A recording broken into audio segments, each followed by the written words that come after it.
22 ডিসেম্বৰ তাৰিখে আমাৰ ভাৰতত ৰাষ্ট্ৰীয় গণিত দিবস পালন কৰা হয়।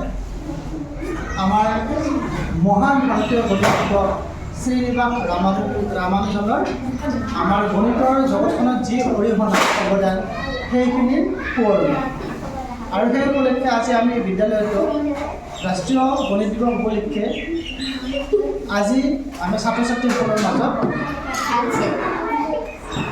ৰকেট মেথছ কম্পিটিশ্যন অনুষ্ঠিত কৰিছোঁ।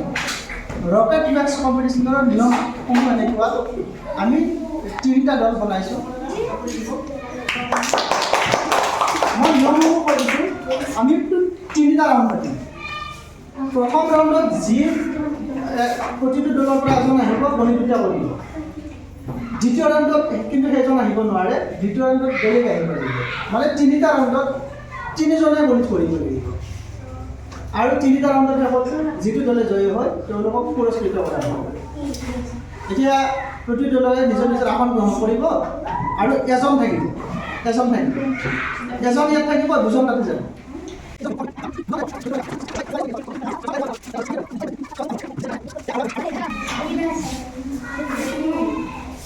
আচ্ছা পড়িছে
শুদ্ধ হোৱা নাই, টাইম শেষ হৈ যোৱাৰ কাৰণে আমাৰ গণিতটো সম্পূৰ্ণ নহয়। ঠিকে আছে, ইয়ালৈকে ঠিকে আছে, মাত্ৰ যোগখিনি ৰৈ গ'ল।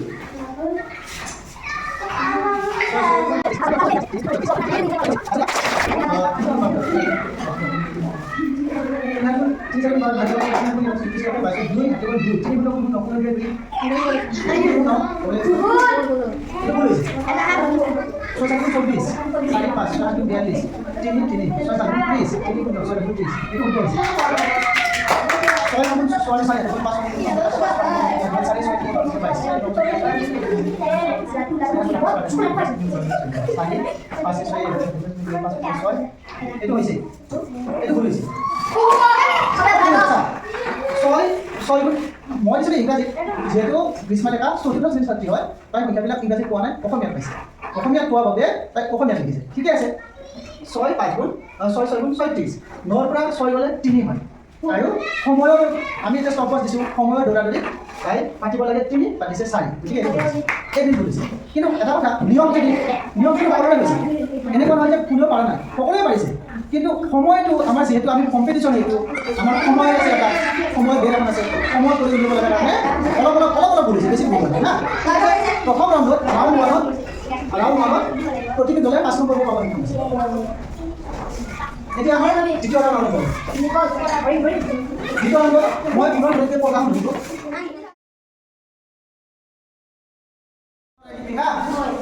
পেঞ্চিল লৈছে হাতত, বাকী যাব।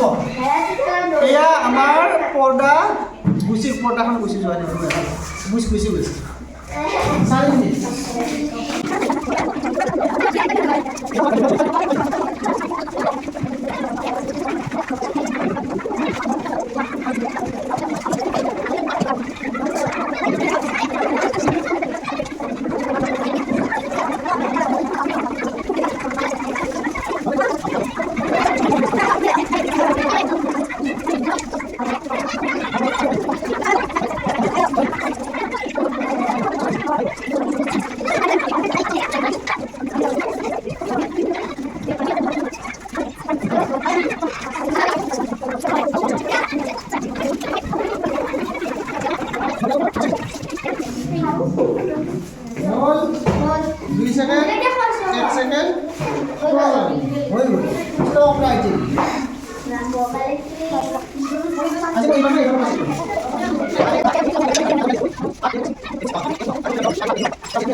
কাঠাই যাব লাগিছে হয়তো ঠাইৰ অভাৱত এনেকুৱা হৈছে আমাৰ ব্লেকবোৰ্ডখনত যিহেতু ঠাই কম তাৰ কাৰণে অলপ পাতত পৰি পাতি নহ'ল যিয়ে হওক দুয়োটা দলে আৰ্যভট্ট দলে 10 নম্বৰ দ্বিতীয় ৰাউণ্ডত আৰ্যভট্ট দলে 10 নম্বৰ দুইটাই শুদ্ধ হৈছে ব্ৰহ্মগুপ্ত দলে 10 নম্বৰ যিহেতু দুইটাই শুদ্ধ হৈছে আৰু ৰামানুজন দলে এটা শুদ্ধ হৈছে আৰু এইটোও শুদ্ধ হ'লে হয় যিহেতু আমাৰ সময়ৰ এটা সীমাবদ্ধতা আছে লগতে ঠাইখিনি কম হৈছে একো চিন্তা কৰিব নালাগে আৰু এটা ৰাউণ্ড আছে আমাৰ হাতত এই 3 নম্বৰ ৰাউণ্ডত আগবাঢ়ি যাব চেষ্টা কৰিম ঠিক আছে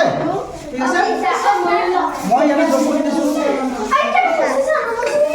ৰামানুজন 5 10 সকলোৱে হাত কৰিব যাব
ব্ৰহ্মগুপ্ত দলে 5 নম্বৰ পাব সক্ষম হৈছে আৰু আৰ্যভট্ট দল আৰু ৰামানুজন দল বাকিটা পঢ়িব বুলি মানে